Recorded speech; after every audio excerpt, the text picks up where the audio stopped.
Hello and welcome to Art Masters with me, Mrs. Portilla. Today we are going to be learning about an artist for Art Masters. We're going to learn a little bit of history about this artist. We're going to see some slides of their work, and we're going to see a little glimpse of what this month's art project will be.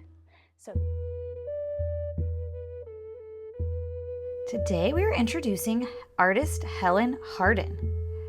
Helen Hardin was a Native American artist who took symbols or things we recognize from her past, kachina symbols, and used them in very modern works of art. Helen Hardin was born in Albuquerque, New Mexico in 1943. She was a modern American woman who was interested in modern, abstract, which is not realistic, art. She was also proud of her Native American heritage. Starting in 1972, she put symbols from kachina art in her paintings. Helen used color, line, shapes, and Native American symbols to create her paintings. Bears in the Rainbow House. Does this look realistic or abstract? This looks abstract, but if we look closely, maybe some of these lines and shapes remind us of something. I see a bear. You notice that she uses horizontal, vertical, and diagonal lines. Lots of different shapes. And then the symbol is the bear. Native Americans of the Hopi and Pueblo nations believe that they were descendants of the family of the bear. So the bear is an icon. An icon is a symbol we all recognize. The bear symbol makes some people think of strength, which was very important to the Native Americans. They had to be very strong to survive. You'll notice there's also a symbol inside of the bear called the heart line. Helen used this symbol as part of her signature. Let's look at a close-up of that signature. What animal do you see? I see an eagle. This is called an eagle kachina. A kachina is a Native American art form or sculpture. The word kachina means masked dancer. Kachina dolls for the young people of the village. They're made for both boys and girls. Each feature of the mask and costume have a special meaning. Helen learned those symbols as a child and made them part of her art. Kachinas are the visual essence of everything in the spiritual world. The Hopi do not worship kachinas, but rather treat them as friends or partners. So if you look at the bottom right where her signature should be, we'll notice a couple of things. She has signed her picture 3 different ways. First, she signed using her Native American name. Next, she used her Tiwa symbol, the spruce tree. Finally, she used the initials of her American name, HH. Let's see if we can find some symbols in this next composition. She used the kachina symbol as a starting point for her painting. Even though she did not copy the kachina, many Native Americans were angry at Helen's use of kachina symbols in her art. No one was supposed to paint the kachinas. The ceremonies where the kachina visitors danced were secret, known only to members of the Hopi Nation. Because she only saw bits and pieces of the mass, her art tends to be very cut off or cropped. Not even Helen's mother understood her use of kachina symbols. She said she was mystified by her daughter's use of sacred material. There are more than 250 kachinas. Each one is unique. They could be birds, animals, stars, and plants. What do you see that might remind you of winter? What about the silver triangles or maybe some snowflakes? Most of Helen's work is either in private collections or with her artist daughter. There are almost none in museums, but there are prints and posters made of her artwork. In this next composition, let's look for some more symbols. I'm seeing some blue corn, an evergreen branch. When we think of corn, we think of food and crops. The Hopi and Pueblo believed in the power of the corn plant. Legend has it that they referred to the corn plant as Corn Mother or Mother Earth. The evergreen symbol or icon usually symbolizes eternal life. When we look at the foreground or the front of the painting, we'll notice buildings or houses. They are called pueblos. There is another symbol in this picture, and it's part of the woman's traditional hairstyle. It is called a whorl. A whorl is a circular arrangement shaped like a coil. There are 2 whorls on each side of these winter messengers. Helen Hardin arranged these faces to create an interesting composition or design. There are many other symbols. We will notice the turquoise shapes under each face, which represents the heishi, beads made out of turquoise or shells. The triangle shapes around their heads represent feathers. And these winter messengers bring winter on its way. We'll also notice that she uses cooler colors like the blues, snowflake-like shapes, and an icy background to represent winter. Helen liked to paint the kachinas as strong women. Native Americans believed kachinas could be either men or women. However, only men are allowed to put on the kachina masks and costumes and dance in the ceremonies.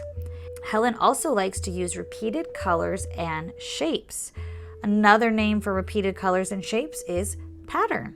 Let's use our imagination to figure out what the subject matter is of this next painting. If you look at the title, you probably guessed it, it's a butterfly. It may be hard to see at first, and we have to think that this is an abstract butterfly, or really it's Helen Hardin's idea of a butterfly. When you imagine a butterfly, does it look exactly like this? Nope, it doesn't. So when we do our act, you may want to make a certain type of kachina, but it's going to be abstract, or maybe it's something that just reminds you of those things. When Helen created the lines in this picture, she put them down with even spaces between them. She used parallel lines in all of her work. Putting down lines that are exactly the same distance apart is very hard to do, so she probably painted very slowly. Now let's think about the word that means if we draw a line right down the center of the picture when both sides are the same.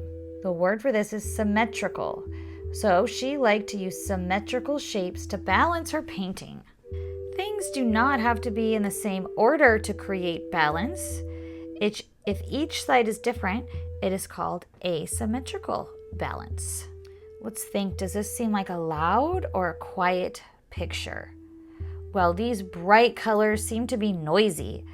Helen once said, "These are the cloud people. Their song on the way to the earth is thunder." Let's look at the eyes, or what we think might be eyes, those round shapes, or maybe it's the rectangles. The Hopi warrior Mother Kachina was the inspiration for the red-rimmed bullseye. Hopefully these symbols will give you an idea for your own composition. Helen worked with acrylic paints on a thick watercolor board. She would put on layer after layer of paint. Sometimes she applied as many as 25 layers. She would overlap brushwork with an airbrush, pen, or a sponge. She was very patient. Remember to be patient when you create your designs. We'll fill in shapes with parallel lines just like Hardin did. We'll overlap patterns, and we're going to make our work very unique. Many times, Helen would repeat the same shape in a different direction. You'll notice there's triangles pointing down, sideways, up.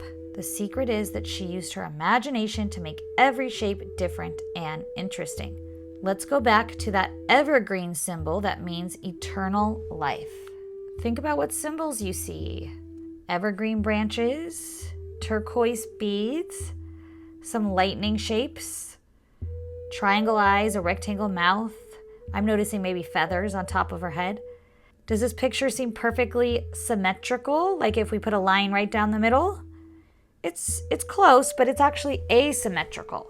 The face that has a line through it, which is an oval, is symmetrical. If we folded it in half, it would be pretty equal. In order to make an overall composition seem balanced, Helen Hardin had to balance lines, shapes, and colors. Helen did a series of Kachina women. In art, a series is a group of related paintings. They gave her strength at a difficult time. All her life, Helen had been a hard worker. She would work all day long, carefully overlapping layer after layer on her compositions. Here is a self-portrait called Looking Within Myself. I am many parts. So this could mean many things to many different people. Just looking at the symbols and the colors, they might mean something to you. There were many different things that Helen considered important in her life. She was a woman, an American, a Native American, a wife, a mother. She tried to combine all those parts of her life and find harmony between them. In this composition, we have repeated circles, triangles, and that little step pattern. She painted this self-portrait right around the time PBS was doing half-hour documentaries on Native American artists. She was the only woman painter selected for the series. She said, "This painting is how my life goes. The circle spirals and has many new parts. Someday it will be complete, but it is not complete yet. The happier I am, the better my painting is, and the happier my family is. It goes in a big circle." If we look carefully at the hair, we'll notice that each side is different. One side is down and black, and the other is short with lots of gray. This might represent the young and the old, maybe the past and the future, perhaps change and growth. We might even notice the different shapes in each side of the face, maybe representing a different side to her personality. Helen painted another self-portrait 5 years later called Metamorphosis. Metamorphosis means change or growth. Let's look for some changes, like the features in the face. The face is bisected or cut in half, showing several different sides of her personality and life.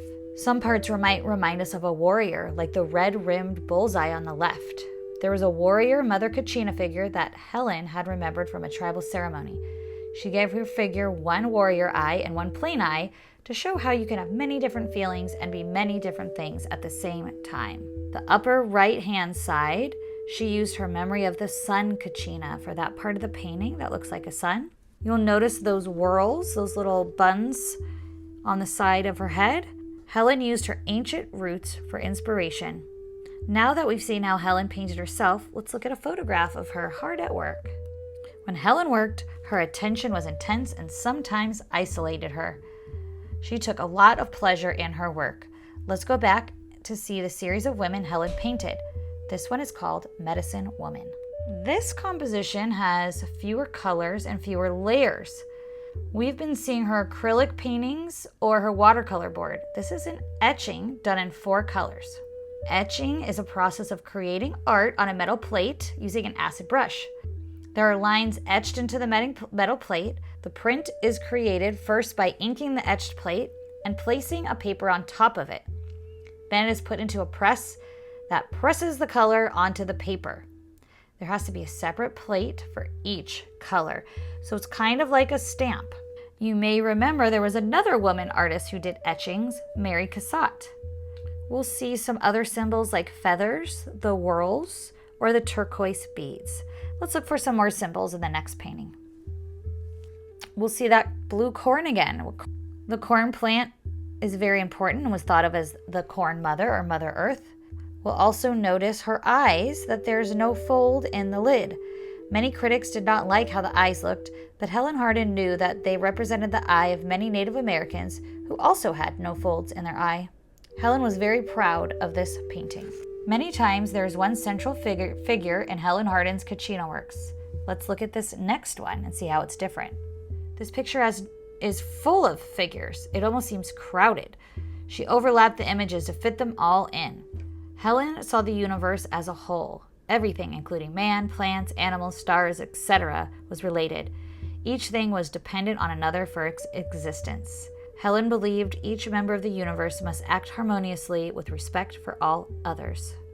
Again, we'll see the whorls, the feathers, and the turquoise necklace symbolism in this one as well. For this painting, Helen used shapes and lines like the ones she had seen on rocks and pottery long ago. These ancient symbols were found on wall paintings and on pottery. They were believed to have been made by ancient Anasazi people. Helen could often be found at archaeological sites near her home. Many of the techniques she used, such as splatter, painting, sponging, and even her use of the airbrush, resulted from seeing similar techniques in works created by her ancestors.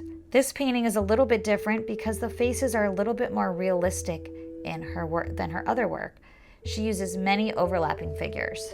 And that symbol in the center of the picture, maybe it reminds you of a star or the evening star. Helen Hardin was a contemporary American woman whose art was rooted in her heritage. She showed us a world of Hopi, Pueblo, and ancient Anasazi. She created a universe out of geometric shapes and legend, kachinas, and other symbols. She mixed the old with the new art, and she did it with her 2 cultures. She said traditional painting tells a story. Modern painting leaves you with a feeling. I am a modern painter. Let's see how much we'll remember about Helen Hardin and her symbols and techniques while we do our project. For our middle and upper grades, we're going to be doing a lot of parallel lines and geometric repeated shapes, just like Helen Hardin. For our younger grades, we're going to be using paper to make those repeated lines and shapes and bright colors. So I hope you look forward to using some symbolism and shapes and lines for your Helen Hardin Art Masters project.